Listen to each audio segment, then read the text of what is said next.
नमः श्रीवर्धमानाय निर्धूतकलिलात्मने सालोकानां त्रिलोकानां यद्विद्यादर्पणायते। आप जगत का कोई भी आस्तिक धर्म उठा करके देखिए। आस्तिक मतलब क्या? वैसे आस्तिक मतलब क्या? जो मानता है कि ये दुनिया चलाने वाला कोई है, या फिर भगवान की सत्ता का स्वीकार करता है। बराबर? हाँ या ना? हाँ बराबर। तो आप कोई भी आस्तिक धर्म उठा करके देखिए, प्रत्येक व्यक्ति ने या प्रत्येक धर्म ने उस तथाकथित भगवान को, उन्होंने जो अपना श्रद्धा स्थान बनाया भगवान के रूप में, उस भगवान को स्वयंभू माना है। और स्वयंभू मानकर, स्वयंभू माने क्या? स्वयंभू मतलब क्या?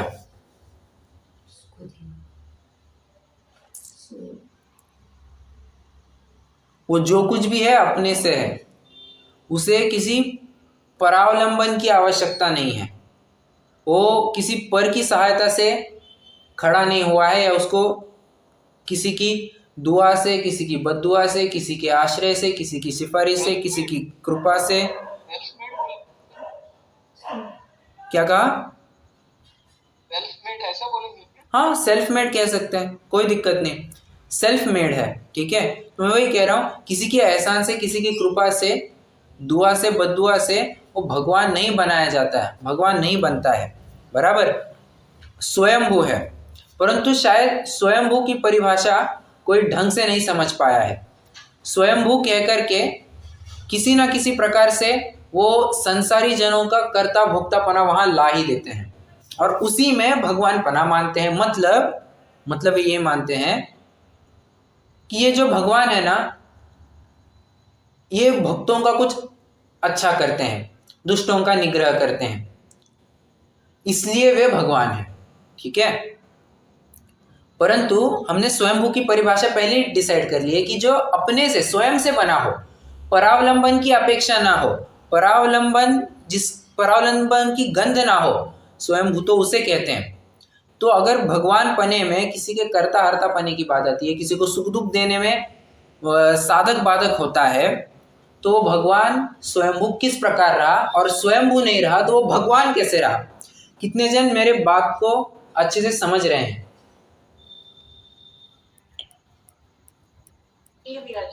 ओके। कुल मिलाकर के मैं एक बिंदु के ऊपर फोकस करना चाह रहा हूं। भगवान जो होता है उसमें किसी भी प्रकार का अवलंबन नहीं पाया जाता है, वो स्वतंत्र होता है, स्वावलंबी होता है। उसके गुण, उसके निर्दोषपना, ये सब स्वतंत्र है, स्वयं से है। उसको अपने, क्या कहना चाहिए, शरीर की स्थिति बनाए रखने के लिए या स्वयं को बनाए रखने के लिए किसी भगवान को परद्रव्य की, किसी प्रकार के आहार की आवश्यकता, कवलाहार की, एज सच कवलाहार की आवश्यकता नहीं होती है। क्यों नहीं होती है, इसकी चर्चा अपन कल एकदम अच्छे से कर चुके हैं। कल कई सारे बिंदुओं के माध्यम से श्वेतांबर मत वालों ने तर्क रखा, और पंडित जी साहब ने, या यूं कहिए आचार्य प्रभात चंद्र ने बराबर से उन तर्कों का खंडन करके इस बात की डंके की चोट सिद्धि की है कि केवली भगवान को या किसी भी सच्चे देव को कवलाहार की आवश्यकता नहीं ही होती है। बराबर? चलिए, आज हमें थोड़ा सा एक छंद या एक श्लोक आगे बढ़ना है। आज हम 7वें श्लोक को प्रारंभ करने जा रहे हैं। किसी को यहां तक कोई प्रश्न है?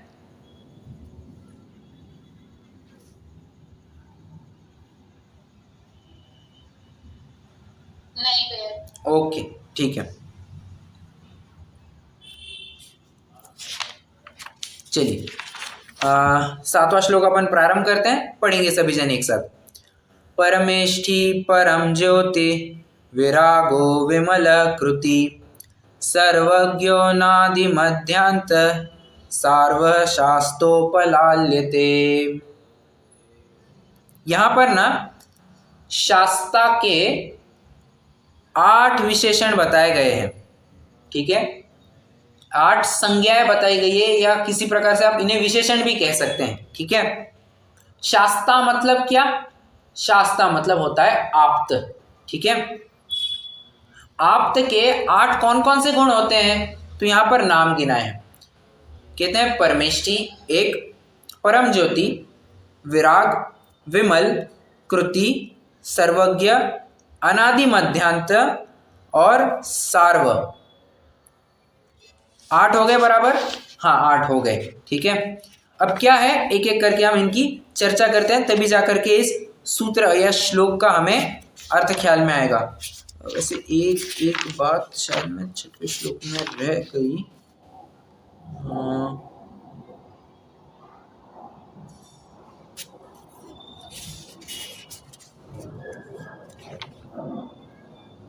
हाँ 6वें श्लोक में नहीं, 5वें श्लोक की मुझे एक बात याद आ गई। मैं उसी दिन मैं याद कर रहा था बट कह नहीं पाया। 5वें श्लोक के बारे में एक छोटा सा बिंदु है, वहां पर आप्त के लक्षण बताएं, मतलब भगवान के लक्षण बताएं, ठीक है। मैं 2 मिनट थोड़ा सा ऑफ द ट्रैक जा रहा हूँ, मैं 7वें श्लोक को तुरंत चालू नहीं कर रहा हूँ। 5वें श्लोक में एक प्रश्न है मेरा आपसे, यहाँ पर आचार्य देव ने स्याद्वाद शैली का किस प्रकार प्रयोग किया है? मुझे तो इस बिंदु के ऊपर थोड़ा सा फोकस करना था। इस श्लोक में स्याद्वाद शैली का प्रयोग किस प्रकार किया है?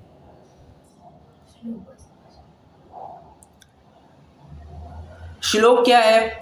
आप्तेनोच्छिन्न दोषेण सर्वज्ञेनागमेशिना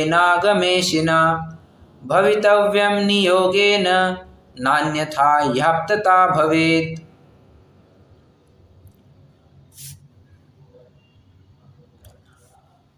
अस्थि और नास्ति से कथन है ऐसा? राइट, अस्थि और नास्ति से कथन है। कैसे? भगवान के ये 3 गुण होते हैं और इनमें से अगर एक भी गुण नहीं पाया जाए, नान्यता ह्याप्तता भवेत्, उसके भगवान पना नहीं कहा जा सकता। कितने जन समझ रहे हैं? मतलब बराबर, भगवान पना होगा इन 3 गुणों के साथ ही होगा, एक भी गुण कम होगा तो भगवान पना नहीं कहा जाएगा। ओके, ये स्याद्वाद शैली, ठीक है।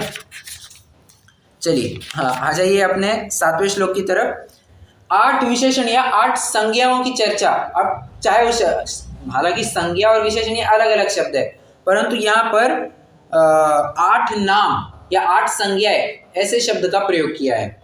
आप चाहे तो परमेष्टि भगवान, परम ज्योति भगवान, विराग भगवान, इन्हें विशेषण के रूप में भी प्रयोग कर सकते हैं, इसलिए मैंने इन्हें विशेषण ऐसा भी कहा, ठीक है। तो कोई इसे विशेषण कहे, संज्ञा या नाम कहे, कोई दिक्कत नहीं है।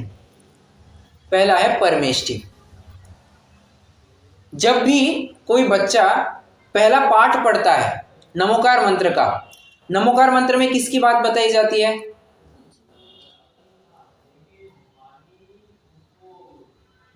पंच परमेष्टि, बराबर। तो उसमें पंच परमेष्टि इस शब्द को डिकोड करते वक्त या उसको एनालाइज करते वक्त परमेष्टि शब्द का क्या अर्थ बताया जाता है?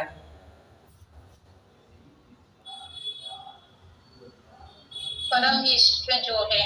बराबर, जो परम इष्ट है। परम, परम मतलब क्या? पुत्र है, उसके ऊपर कोई नहीं। बराबर, सर्वोपरि है। परम मतलब टॉप लेवल, उसके ऊपर कोई नहीं है, ठीक है। हाँ, तो एक मिनट ना, हाँ, तो कहते हैं हमारे भगवान कैसे हैं? तो कहते हैं परमेष्टि है, परम इष्ट है। परम इष्ट क्यों? परम इष्ट क्यों है? अब थोड़ा सा इसको समझते हैं अपन। परम इष्ट क्यों है? तो कहते हैं इसके लिए आचार्य समंतभद्र स्वयं अपने दूसरा एक ग्रंथ है उनका, आप्तमीमांसा या देवागम स्तोत्र, उसके पहले ही श्लोक में, या सॉरी श्लोक नहीं कहेंगे, वो कारिका है, वो श्लोक नहीं कहेंगे, वो कारिका कहलाएगी। पहली ही कारिका में वे लिखते हैं देवागमन भोयान चामरादि विभूतय माया विश्वपि दृश्यन्ते नाथस्त्वमसि नो महान। हे भगवान, देवागम न भूयान, देवों का आकाश द्वारा विमान से आना होता है। चामरादि विभूतया, चंवर आदि कितनी सारी विभूतियां, मतलब 64 चंवर ढोरे जाते हैं, तो 64 चंवर ढोरे जाते हैं। चामरादि और कितने तो भी विभूतियां आपकी पाई जाती है, मतलब 8 प्रातिहार्य है, समोशरण है, कितनी तो भी ये सब तामझाम देखा जाता है। परंतु माया विश्वपि दृश्यन्ते, माया विषु अपि दृश्यन्ते, संधि विच्छेद कैसे बनेगी? माया विषु अपि दृश्यन्ते, ये सब बातें तो मायावी के भी देखी जाती है। इसलिए हे भगवान, नाथस्त्वमसि नो महान, आपकी ये सब विभूतियां पाई जाती है, इसके लिए आप महान नहीं हो। यहां पर कैसे लगाएंगे? इसके लिए आप इष्ट परमेष्टि नहीं हो। तो आप परमेष्टि क्यों हो? तो कहते हैं आपके अनंत चतुष्टय की वजह से। भगवान के कितने गुण होते हैं? अरहंत परमेष्टि के कितने गुण होते हैं?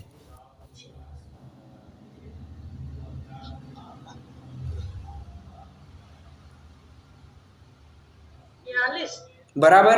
उसका बाइफर्केशन या आप क्या कहना चाहिए, कंट्रीब्यूशन भी कैसे कहे, विभाजन बता पाएंगे? 42 तो बाह्य गुण और 4 अनंत चतुष्टय से। बराबर। बाह्य गुण हो गए 42 और अंतरंग गुण हो गए 4 अनंत चतुष्टय वाले। ठीक है, तो कह रहे हैं भगवान, आपका जो भगवान बना है ना, वो 46 गुणों की वजह से है माना, परंतु उन 46 गुणों में से भी वो जो मुख्य 4 अंतरंग गुण है, उनकी वजह से आपका भगवान पना है। आपका भगवान पना किसी भी प्रकार से इन बचे हुए 42 गुणों की वजह से नहीं है। हाँ, एक बात बिल्कुल पक्की है कि आपके ये अंतरंग गुण पाए जाते हैं और साथ ही साथ आपके बाहर में ये बहिरंग गुण भी पाए जाते हैं। इसको लेकर के बहिरंग गुणों को भी किसी प्रकार से भगवान का एक लक्षण बता दिया जाता है कि ये चिन्ह दिखेंगे तो ये भगवान होगा। ठीक है, ये बात कैसे हुई? जैसे अपन हर बार की तरह कहते आते हैं कि व्यवहार को व्यवहारपने की संज्ञा कब लागू होती है? जब अंदर में निश्चय की प्राप्ति हुई होगी, तभी बाहर के आचरण को व्यवहारपने की संज्ञा प्राप्त होती है। अंदर में निश्चय की प्राप्ति नहीं हुई होगी तो बाहर की कोरी क्रिया को कोई भी व्यवहार नाम नहीं देने वाला है। वो पुरुष को पिता क्यों कह रहे हैं? वो बच्चा हुआ है तब जाकर के उसके ऊपर पितापने का आरोप आया है। अगर बच्चा नहीं होगा तो कोई उसको पिता भी कहने वाला नहीं है। ठीक है, उसी प्रकार ये बहिरंग जो 42 गुण है 42, उनको भी भगवान बना या ये सब भगवान है। अच्छा, ये कौन से नए का विषय हुआ? 42 गुणों को भगवान कहना, ये कौन से नए का विषय हमारे लिए समझने के लिए? नाम बोलना, नंबर मत बोलना। अरे भैया जी, क्या सवाल पूछ लिया?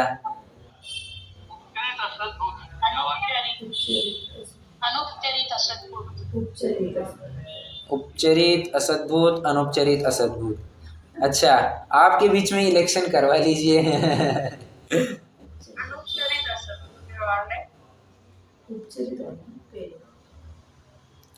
देखिए, आप दोनों के उत्तर सही माने जा सकते हैं। कैसे? अगर आप सिर्फ शरीर की अपेक्षा देख रहे हैं तो अनुपचरित असद्भुत लगेगा, परंतु आप तामझाम सब देखेंगे कि चंवर ढोरे जा रहे हैं, 8 प्रति आ रहे हैं, तो ये सब आएगा उपचरित असद्भुत में। ठीक है, तो अपेक्षा भी आपको अच्छे से एक्सप्लेन करनी होगी। ठीक है, ओके। तो कहाँ से प्रकरण आया अपना? हाँ, मैं तो ये कह रहा हूं कि अंदर में वे अनंत चतुष्टय प्रकट हुए हैं, तब जाकर के इन 42 गुणों को भी भगवान कहा जाता है। अगर अंदर में अनंत चतुष्टय नहीं होना तो इनको भी भगवान क्यों नहीं कहा जाता है? क्यों? क्योंकि ये सब तो मायावी के भी पाया जाता है। ठीक है, कितने जन समझ रहे हैं परमेष्टिपने का अर्थ किस प्रकार किया है? ओके, आपको इस प्रकार से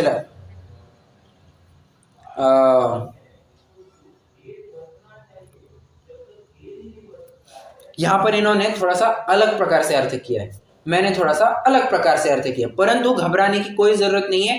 आप जिस भी प्रकार से घटित करेंगे, अगर वो वितरागता की सीमा में बैठ रहा है तो उस अपेक्षा को 100% क्या कहना चाहिए, अप्रूवल मिल जाएगी, हाँ कि हाँ ये अपेक्षा सही है।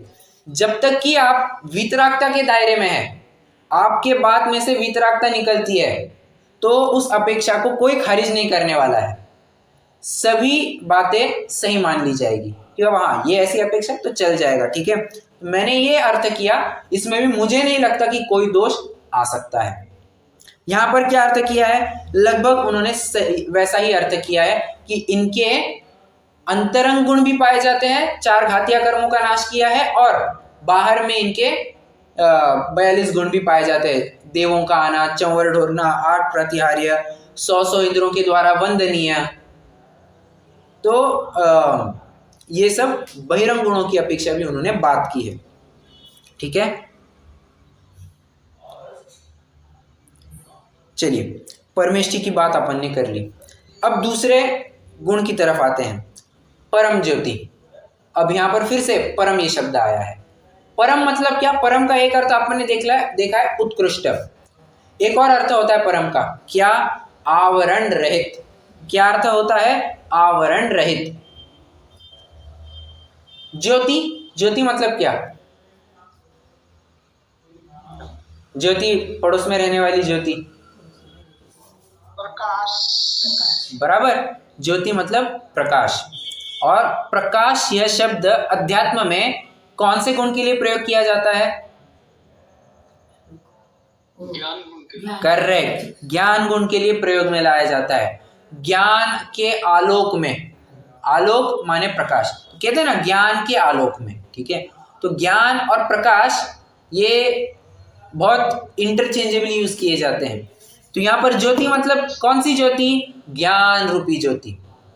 तो जिनकी ज्ञान रूपी ज्योति अब आवरण रहित हो चुकी है, क्या कहा? जिनकी आवरण रूपी ज्योति, सॉरी एक्सट्रीमली सॉरी, ज्ञान रूपी ज्योति आवरण रहित हो गई है, मतलब ही अपनी चरम सीमा को पहुंच चुकी है कि बाबा हाँ ये अब परफेक्शन है, ज्ञान का परफेक्ट लेवल ये केवल ज्ञान अवस्था है, सर्वज्ञ अवस्था है। तो ऐसी अवस्था जिनके प्रकट हो गई है वे भगवान होते हैं। भगवान कभी भी ये नहीं हो सकता कि इसको थोड़ा बहुत कम आता होगा, नहीं, आता है तो परफेक्ट ही आता है। सर्वज्ञ एक ऐसी चीज, सर्वज्ञता एक ऐसी चीज है जहां पर आएगा तो परफेक्ट ही आएगा, उसमें रंच मात्र भी कम ज्यादा पना नहीं हो सकता है। जगत के जितने भी ज्ञेय है, जितने भी प्रमेय है, सारे के सारे प्रमेय भगवान के झलकने में आते हैं या सर्वज्ञ के झलकने में आते हैं। ऐसा क्यों? 2 कारण है इसके। मैं थोड़ा सा पुराने कंसेप्ट को भी ब्रशअप कर रहा हूं। ऐसा क्यों कि जगत के समस्त प्रमेय या ज्ञेय सर्वज्ञ जीव को देखने में आते हैं, उसके ज्ञान में झलकते हैं।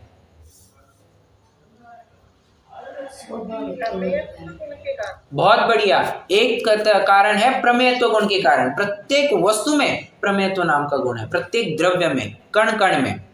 दूसरा एक और है,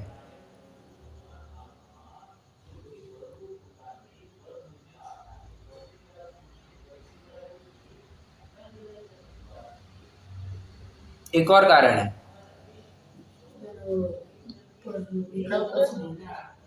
क्या क्या? भी है ना एक? नहीं नहीं नहीं नहीं, एक और कारण क्या है जिसकी वजह से सारे के सारे ज्ञेय झलकने में आते हैं? केवल ज्ञान? नहीं नहीं नहीं, वैसे देखा जाए तो थोड़ा बहुत पास में है, बट उतना भी सही नहीं मानेंगे। हमें भी दूसरे के गुण को जानने की ताकत है ना, दूसरे राइट को मारने की राइट ताकत है। Right right. गुणों को कहने की अपेक्षा किसी भी ज्ञेय को जानने की मेरे में सामर्थ्य है, बराबर। तो सामर्थ्य कितनी है, कितने ज्ञेय जान सकते हो, तो कहते हैं जितने भी ज्ञेय है सब जानने में आ सकते हैं। एक, उनके पास प्रमेयत्व गुण है, और दो, दूसरा ये मुख्य कारण है, मेरे में उनको जानने की सामर्थ्य है। अगर एक भी नहीं होता ना, एक भी कम होता ना, तो जानने में ही नहीं आती वस्तु।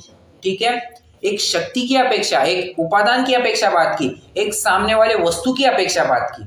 ठीक है, हमें फोकस किस पर करना है, शक्ति के ऊपर फोकस करना है। ठीक है,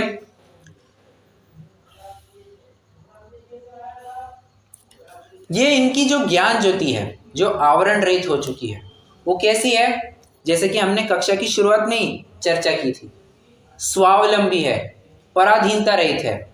पराधीनता रहित है मतलब, पराधीनता रहित है मतलब क्या, कैसी होती है?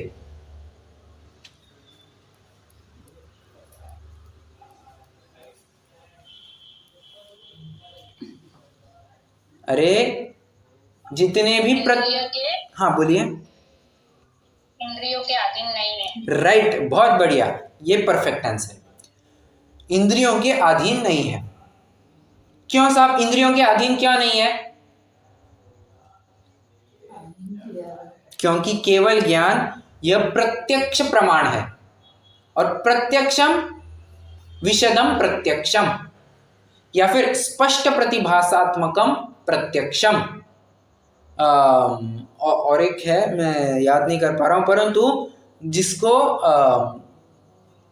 अवलंबन की आवश्यकता नहीं होती वो प्रत्यक्ष होता है। जो स्वयं से जानता है वो प्रत्यक्ष प्रमाण होता है। जिसे सहायता की, अवलंबन की आवश्यकता होती है वो मतिश्रुत ज्ञान में आता है, या कुमति कुश्रुत में आता है। ठीक है, तो भगवान का केवल ज्ञान जो है वो आवरण रहित है और किसी की अवलंबन रहित है, समस्त अवलंबनों से रहित है। ठीक है, इसलिए वो परम ज्योति है। दूसरे विशेषण की चर्चा हो गई, अब तीसरे विशेषण की चर्चा करते हैं, विराग।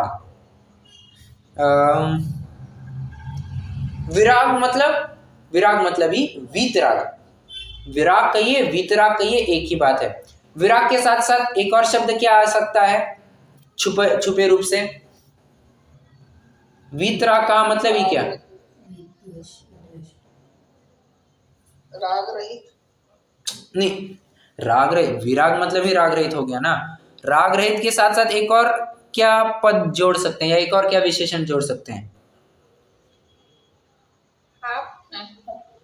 मोह रहित?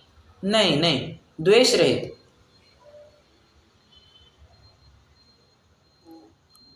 द्वेष रहित। ठीक है, देखिए राग कहा तो द्वेष आपको साथ में जोड़ना ही जोड़ना है। क्यों साहब, ऐसा क्यों? क्योंकि जहां एक जगह आपने राग स्थापित किया, मान के चलिए आपने किसी ना किसी स्थान पर द्वेष स्थापित किया है, मतलब किया ही है। कैसे? विशेष स्पष्टीकरण के लिए टोडरमल जी का शायद तीसरे चौथे अधिकार में एक प्रकरण है, राग द्वेष की उत्पत्ति एवं क्या कहना चाहिए, उनका विस्तार।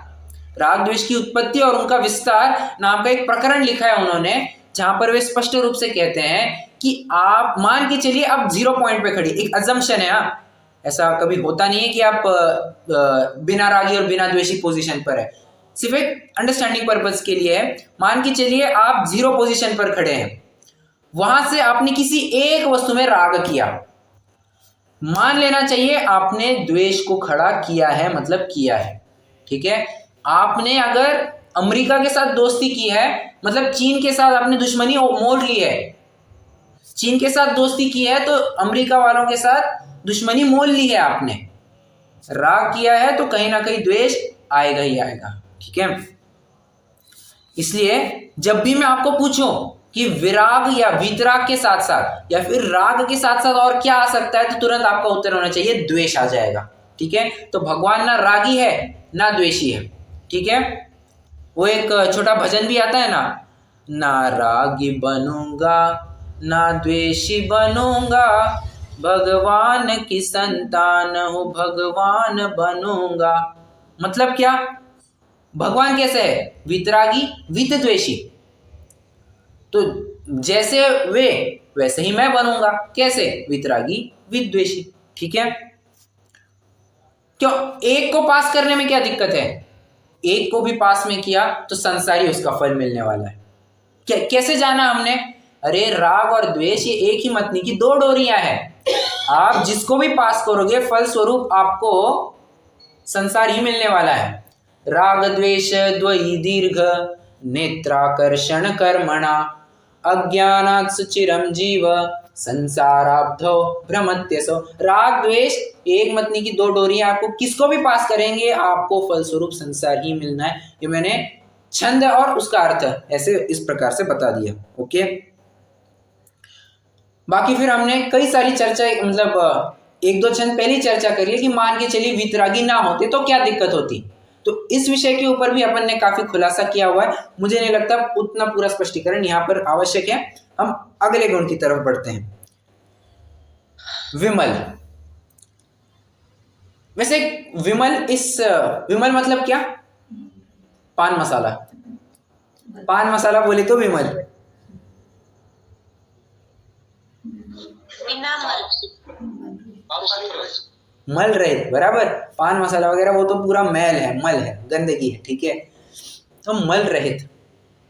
अब अगला प्रश्न, विमल और अमल में क्या फर्क है? आप बोलिए।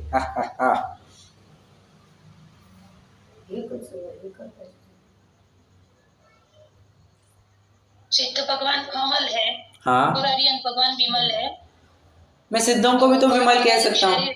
मैं सिद्धों को भी तो विमल कह सकता हूँ। इसमें मेरे ख्याल से अमल में मतलब गंदगी है ही नहीं, विमल में हो के वो साफ कर लिया ऐसा। Perfect perfect perfect answer. विमल मतलब क्या? पहले गंदगी थी उसको बाहर निकाल दिया। अमल मतलब क्या? भले आदमी गंदगी ही उत्पन्न नहीं हुई है। हमारा द्रव्य स्वभाव कैसा है? अमल या विमल? अमल। अमल। और सिद्ध अवस्था कैसी है या फिर अरंत अवस्था कैसी है? विमल है। क्यों? क्योंकि पर्याय में, स्वभाव में तो कभी गंदगी उत्पन्न ही नहीं हुई। तो गंदगी कहाँ पे थी? गुण में थी क्या? गुण में भी नहीं थी। कहाँ पे थी? पर्याय में विकृति थी। तो पर्याय में से विकृति हट गई, शुद्धता शुद्ध पर्याय प्रकट हो गई, तो उसी को कहेंगे विमल। ठीक है, यहाँ पर विमल ये शब्द बराबर बैठता है। अमल ये शब्द द्रव्य स्वभाव के लिए लागू होगा। विमल यह शब्द एक ऐसी अवस्था पर्याय के लिए लागू होगा। ठीक है, हालांकि एक जगह आपको एक्सेप्शन जरूर मिलेगा जहां पर सिद्ध भगवान को अमल कहा है। कहां पर कहा है? बहुत बढ़िया, बहुत बढ़िया। ते है निकल अमल परमात्म भोगे शर्म अनंता। वहां पर अमल कहने का तर्क क्या होगा? अपेक्षा है, अपेक्षा समझना।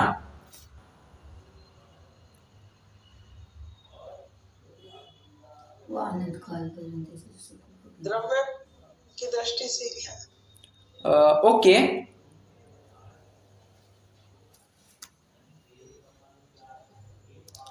सिंपल है। हाँ बोलिए। द्रव्य स्वभाव में वैसा ही सिद्ध अवस्था में प्रकट हुआ है। बहुत बढ़िया, बहुत बढ़िया। जैसा मेरा द्रव्य स्वभाव है, अब पर्याय में भी सेम टू सेम रिफ्लेक्शन मिल रहा है। जैसी पर्याय वैसा, सॉरी जैसा द्रव्य वैसी अब मुझे पर्याय भी मिल रही है, इसलिए फिर उसको अमल कह दिया। ठीक है, और एक प्रकार से अगर देखेंगे, जैसा आपने कहा अभी कि उसमें अब कभी भी गंदगी उत्पन्न नहीं होगी, इस अपेक्षा से भी शायद उन्होंने अमल ये शब्द का प्रयोग कर दिया होगा। ठीक है, परंतु अपेक्षा क्या रही है अमल कहने के पीछे, ये मैंने आपको एक्सप्लेन कर दिया। मूलतः सिद्ध कोई भी पर्याय को या किसी भी अवस्था को अमल नहीं कहा जा सकता है, विमल ही कहा जाएगा। ठीक है, ओके। यहां पर मल मतलब क्या लेना है जी? काम क्रोध उसका सारे आप तो पढ़ करके कह रहे हैं जी। बाई चांस पढ़ लिया, बाकी क्रोध तीनों कर्मों का नाश हो गया। मल यहां पर मतलब कर्म मल लेना है। ठीक है, क्योंकि कर्म को मल की उपाधि कहाँ मिली है, कौन से ग्रंथ में मिली है? कुछ भी मत बोलो। कर्म को मल की उपाधि, अरे हमने पढ़ा है यार।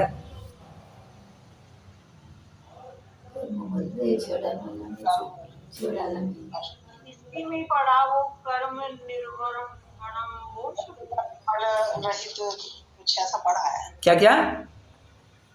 अष्टकर्मल कुछ ऐसा पढ़ा था।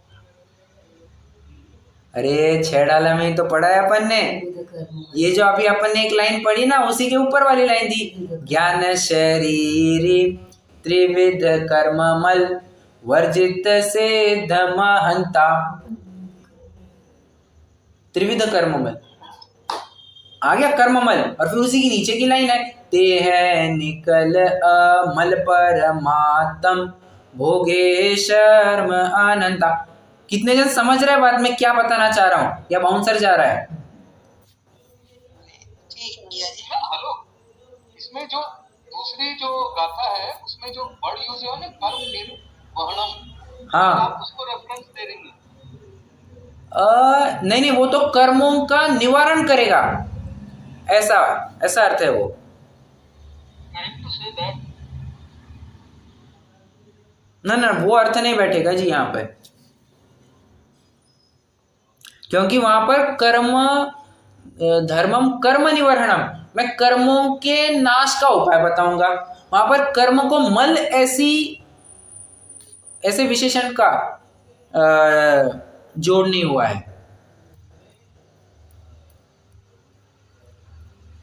ये समझ रहे हैं या नहीं समझ रहे? पहले छंद में हुआ है क्या, कलिल में? कलिल आत्मने, कलिल आत्मने कहना चाहते हैं। हाँ राइट, वो एक होगा, ज्ञाना कलिल अर्थात ज्ञानावरणादि कर्म रूपी पापमल। राइट, बहुत बढ़िया बहुत बढ़िया, ये मुझे भी ख्याल में नहीं आया। यस, पहला श्लोक भी हो जाएगा। ठीक है, तो हमने एक दो आधार देख लिए जहां पर कर्मों को मल की संज्ञा मिलती है। ठीक है, और कर्म मतलब कौन से कर्म?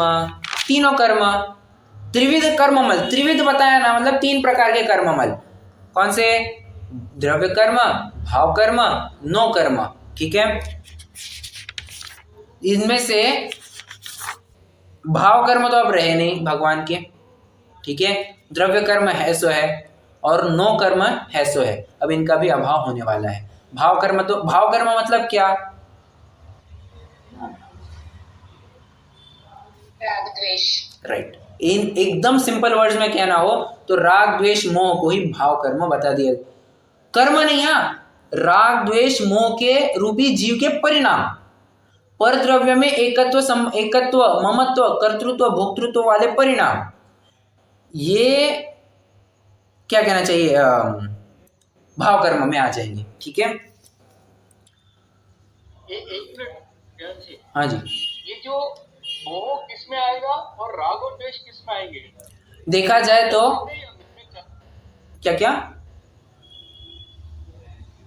मोह तो ये जो आपने बोला एकत ममत कर्तव्य और भोक्तव्य, हाँ राइट, ये इसमें मोह मतलब दर्शन मोहिनी में और चरित मोहिनी में आएंगे ये, कि दर्शन मोहिनी में आएंगे चारों के चारों? मैं ये पूछ रहा हूँ। एकत्व ये डेफिनेटली श्रद्धा में आएगा, मतलब दर्शन मोहनीय। ममत्व ये भी मान्यता के स्तर पर, देखा जाए तो नहीं, सब मान्यता के ही स्तर पर है। देखा, क्योंकि मैं इसका करता हूं, ऐसा श्रद्धा नहीं मात्र किया है उसने, ऐसा भाव ही मात्र किया है, तो देखा जाए तो श्रद्धा के स्तर पर ही लेना होगा, दर्शन मोहनीय ही लेना होगा। तीनों में महत्व कर्तव्य और भोक्तव्य में, मैं वही कह रहा हूं, मैं चारों को भी आपको श्रद्धा के स्तर पर ही लेना पड़ेगा। क्यों? क्योंकि ठीक है, कर्तृत्व क्या है, वो जीव कर तो नहीं सकता है, बट मैंने इसका कुछ किया, ऐसा उसने श्रद्धान कर लिया है, ऐसे उसने मान लिया है, तो मान्यता के स्तर पर ही है सब कुछ। Good to go? ओके, ठीक है यस। फिर विमल के साथ साथ आप शारीरिक मल भी ले सकते हैं कि बाबा उनके अब जितने भी प्रकार की शरीर की विकृतियां थी, अब शरीर की विकृतियां सारी हट चुकी है, सर्वांग सुंदर शरीर बन चुका है। कहाँ पर आए थे अपन? ये बीच में रुक गए थे। सर रिकनेक्ट हुए ना सब हाँ, यस यस। तो तुम्हारे का मेरे नहीं, क्या है वो 40 मिनट के बाद ना सबको रिकनेक्ट करना ही पड़ता है, वो फ्री मीटिंग है इसलिए। ठीक है, मैं क्या हाँ, शरीर की विमल से शारीरिक मल भी ले- राइट, शारीरिक मल भी आप ले सकते हैं, या शारीरिक जितने भी मल कह करके आप विकृतियां ये समझ सकते हैं। तो शरीर संबंधी जितनी भी विकृतियां थी A to Z, you name the विकृति और वो कवर हो जाएगी। तो अब उसका अभाव हो चुका है। ठीक है, सर्वांग सुंदर शरीर उनका कहलाता है। कोई भी अरहंत हो, अरहंतों का सर्वांग सुंदर शरीर ही होता है। ऐसा नहीं है कि तीर्थंकरों का होता है, सभी अरहंतों का होता है। ठीक है, परंतु इतना है कि तीर्थंकरों के विशेष पुण्य प्रकृति का उदय होता है। आपका माइक चालू है जी। अरहंतों से, ठीक है। तो विमल का ये अर्थ हो गया। हमने एक शारीरिक अर्थ भी, मतलब बहिरंग अर्थ भी देख लिया, एक अंतरंग अर्थ भी देख लिया। वैसे ये जो बहिरंग मलिनता है, ये किस में जाएगा? द्रव्य कर्म, भाव कर्म या नो कर्म?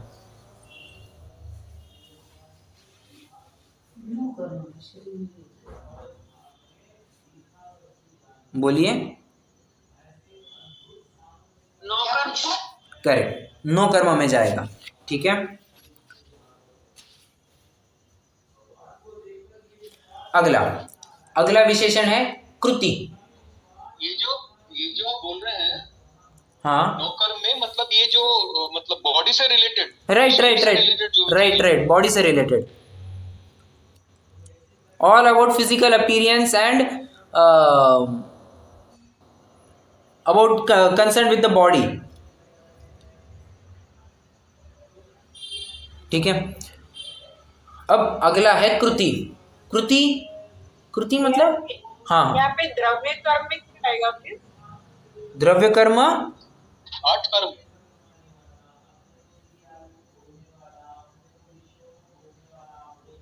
क्या हुआ? थोड़ी है, 4 है ना। नहीं, ज्ञानावर्ण कर्मल, मतलब सब आ गए 8।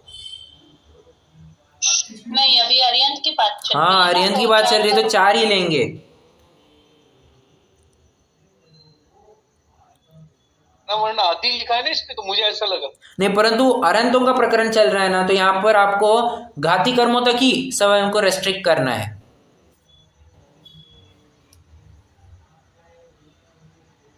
ठीक है, आप देखिए, आप्त जो है ना, ये बेसिकली अरहंतों को ही उपाधि है, सिंधु को भी नहीं कहते हैं, अरहंतों को ही आप्त कहते हैं। क्यों?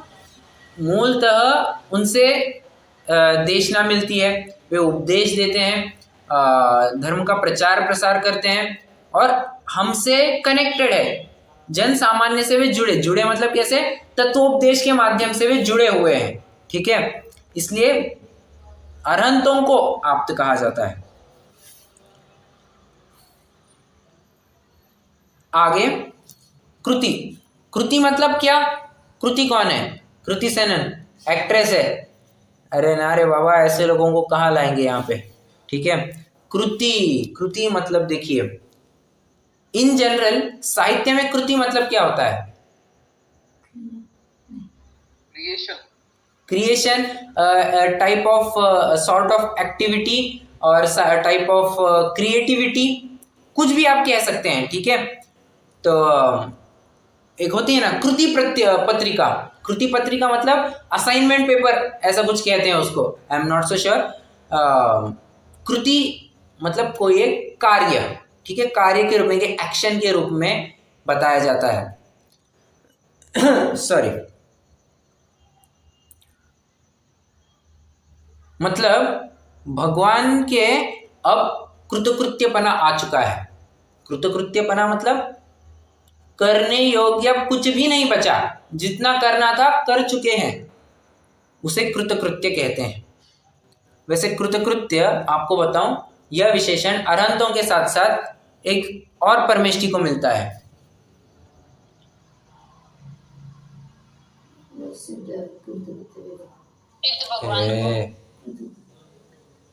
सिद्ध भगवान को मिलता है।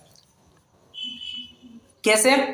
अरे हम गोमन सर की एक गाथा है किदकिच्चा, जहां पर सिद्धों को किदकिच्चा इस विशेषण से संबोधा गया है। किदकिच्चा मतलब ये ज्यादा किचकिच पिच मत कर, किचकिच पिच ना ना ना, किदकिच्चा मतलब कृतकृत्य। अरहंतों को सिद्धों को ये उपाधि मिलती है, मतलब करने योग्य अब कुछ नहीं बचा है, जो करना था सो कर दिया है। क्यों साहब? एक शुद्धोपयोग तो बचा है ना, मतलब शुद्धोपयोग कहने की अपेक्षा शुक्ल ध्यान अभी भी बचा है ना। 13वें गुणस्थान और 14वें गुणस्थान के अंत में 2 शुक्ल ध्यान एक एक होने वाले हैं, वो तो बचे हैं ना, वो तो करना बचा है ना। इसके समाधान में आप क्या उत्तर देंगे?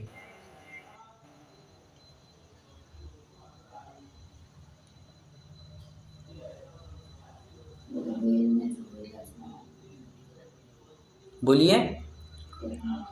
तो समय आने पर हो ही जाएंगे ना, जब आए परफेक्ट, इसके लिए कुछ करना। राइट। अलग से कुछ पुरुषार्थ नहीं करना पड़ेगा। वो प्रत्येक अरहंत के लिए, प्रत्येक केवली के लिए वो सेट है कि बाबा हाँ इस समय में ये शुक्ल ध्यान होगा मतलब होगा, ये शुक्ल ध्यान 14वें के अंत में होगा मतलब होगा, फिक्स है। और किस टाइम पे होगा वो भी फिक्स है, मतलब इसके लिए अलग से कुछ करने की जरूरत नहीं है। मुख्य पुरुषार्थ कहाँ पे लगता है? पहले 2 शुक्ल ध्यान करने में, घाती कर्मों का अभाव करने में, ठीक है। इसलिए जो करना था वो तो कर दिया अभी, ठीक है। इसलिए उनको कृति, कृतकृत्य भी कहते हैं या कृति भी कहते हैं। मतलब और थोड़ा इलेबोरेट कर सकते हैं क्या? जरूर कर सकते हैं। कुछ करने लायक बचा नहीं मतलब क्या? अरे भक्तों के लिए भी कुछ करने लायक बचा नहीं।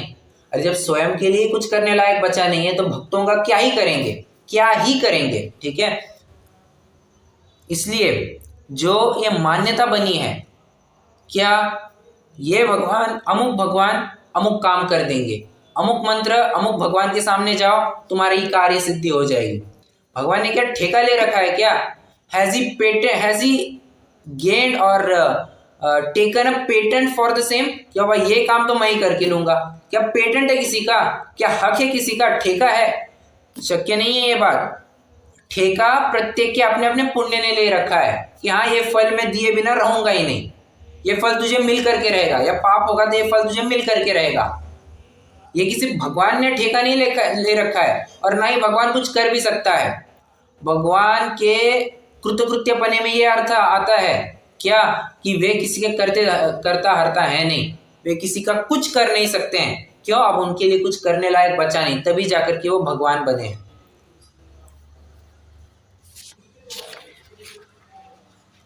कृतकृत्य का अर्थ हो गया। अब अनादि मध्यांत का अर्थ करते हैं। अनादि मध्य अंत।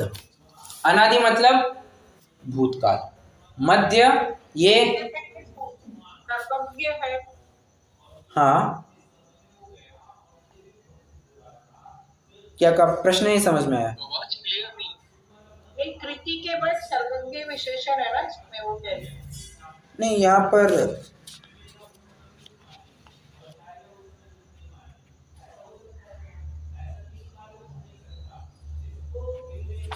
ओके, राइट, सर्वज्ञ, मैं स्किप कर गया, एक्सट्रीमली सॉरी।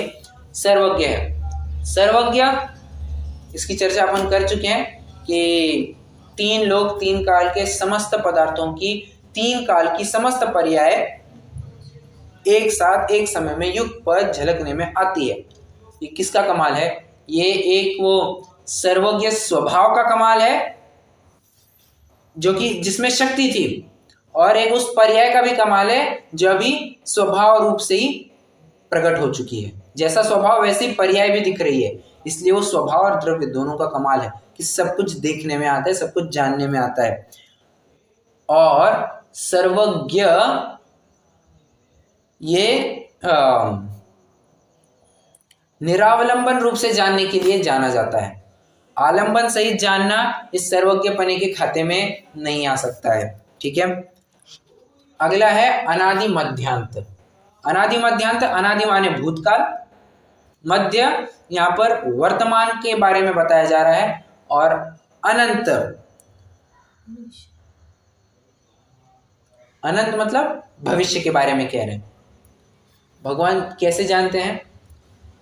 कहते हैं अनादि से है, वर्तमान में है और भविष्य काल में भी रहेगा। ठीक है, भगवान, फिर भी एक सामने वाले को प्रश्न बहुत जबरदस्त उपस्थित हुआ है। भगवान तो कम से कम शुरुआत जानते होंगे इस लोक का, इस विश्व का भगवान तो कम से कम शुरुआत जानते होंगे। बोलिए, इसमें दूषण क्या है? इस कथन में क्या दूषण है? जिसका आदि है ही नहीं तो जानेगा। बराबर। तो भगवान ने कैसे जाना? अनादि है, इस रूप से जाना। और किस प्रकार से तुम जानवाना चाहते हो? जैसी वस्तु है उसको उस रूप जाना, और कुछ नहीं। ठीक है,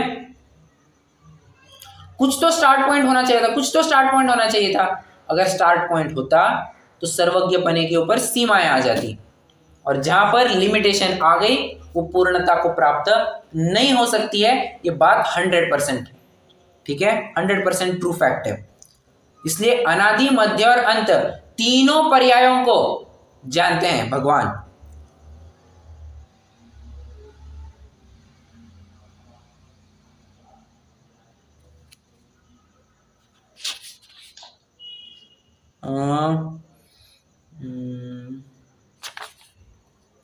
ठीक है,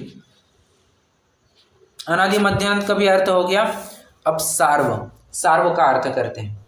सार्व मतलब जिनके वचन व कार्य काय की प्रवृत्ति समस्त जीवों के हित के लिए होती है, वे भगवान या आप्त सार्व कहलाते हैं। अन्यों के हित के लिए। आवाज नहीं आ रही है?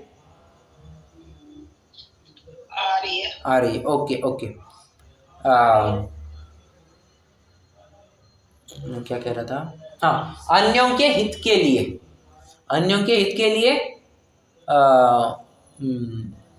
वो छड़ाला की लाइन क्या है? नहीं, छड़ाला की नहीं, दर्शन स्तुति की, देव स्तुति की, एग्जैक्टली नाम नहीं याद आ रहा है। भविभागन वच जोगे वशाय। और कैसी होती है? निर्वद्य होती है। सावध्य कभी भी उनकी क्रियाएं नहीं हुआ करती। भगवान की जितने भी कार्य है ये सभी निर्वद्य, निष्पाप ही हुआ करते हैं। ठीक है, इसलिए सार्व मतलब सभी जीवों की रक्षा करते हुए, किसी भी के लिए हिंसा तो बिल्कुल नहीं होगी उनके निमित्त से, इतनी बात पक्की। इसमें मन को क्यों नहीं लेंगे? वचन और काय की प्रवृत्ति, हाँ, मन भी तो इसमें इन्वॉल्व नहीं होगा। प्रश्न है मेरा, केवलियों के मन होता है क्या?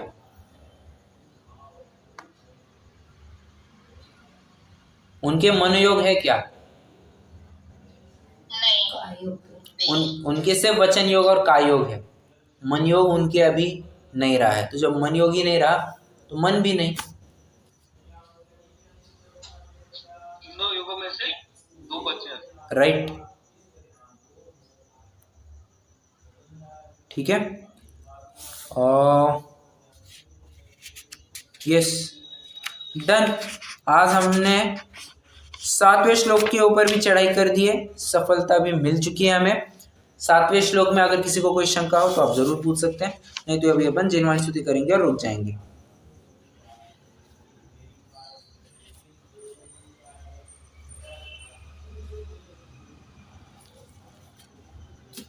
नहीं है कोई प्रश्न?